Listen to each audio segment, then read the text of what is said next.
Dans un hadith, le prophète sallallahu alayhi wa sallam a dit à un compagnon qui s'appelait Malik, qui j'étais assis auprès du prophète sallallahu alayhi wa sallam avec des vêtements délabrés en lambeaux. Le prophète sallallahu alayhi wa sallam le regarde et il lui dit est-ce que tu n'as pas d'argent? Il dit si, j'ai de l'argent.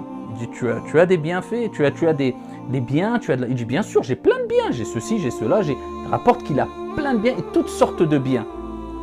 Il dit que les traces de ces bienfaits venant de Dieu soient visibles à travers ton apparence, soient visibles sur toi, qu'on les voit. Et c'est pour ça que dans un autre hadith, le prophète sallallahu alayhi wa sallam dit Allah aime voir les traces de ses bienfaits sur son serviteur. C'est-à-dire, il lui dit tu as de l'argent, montre que Dieu t'a gratifié, sois reconnaissant vis-à-vis de Dieu en le montrant, en t'achetant des habits corrects. Et d'ailleurs, le prophète dit Inna Allah jamil yuhibbul jamal, Allah est beau et il aime tout ce qui est beau, il aime la beauté à notre Seigneur tabaraka wa ta'ala. Est-ce que ça veut dire qu'on doit mettre des vêtements en gaspillant énormément d'argent ou alors pour rabaisser les gens ou se sentir mieux que les gens? Non, ici en restant modeste, mais avoir de beaux habits selon tes capacités pour rappeler que c'est des bienfaits que Dieu t'a donnés, c'est important aussi. Donc, est-ce qu'il nous est demandé de faire attention à tel point qu'on ne veut plus rien montrer comme bienfait que Dieu nous a octroyé? Non, mais un juste milieu.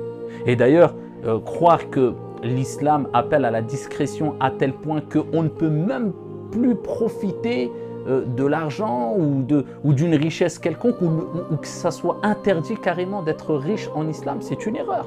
C'est pour ça que le prophète sallallahu alayhi wa sallam nous dit dans un récit prophétique authentique, il nous dit il y a 4 choses qui apportent le bonheur, qui sont des causes de bonheur dans la vie de l'être humain.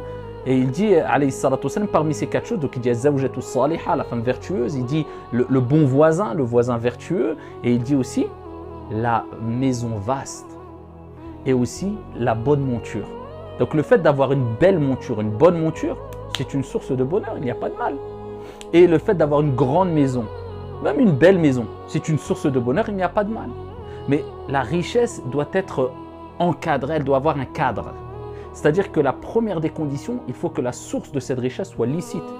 Et la deuxième des conditions, pour que cette richesse soit quelque chose de bien pour toi, une source de bonheur, il ne faut surtout pas que cette richesse te détourne de l'essentiel, à savoir l'amour de ton Seigneur, la relation avec ton Seigneur et la préparation pour l'au-delà. Tu as cette richesse entre les mains, mais elle n'est pas dans ton cœur à un point où elle te détourne du rappel de ton Seigneur tabaraka wa ta'ala. Et à ce moment-là, tu pourras dire que tu es riche matériellement, financièrement et riche de cœur. Car combien de personnes pauvres et qui n'ont ni maison ni rien du tout sont pauvres aussi de cœur. Comme ils peuvent être riches de cœur. Pauvre de cœur, à titre d'exemple, la personne qui n'a rien, ni belle maison ni rien du tout, mais il est ingrat envers son Seigneur.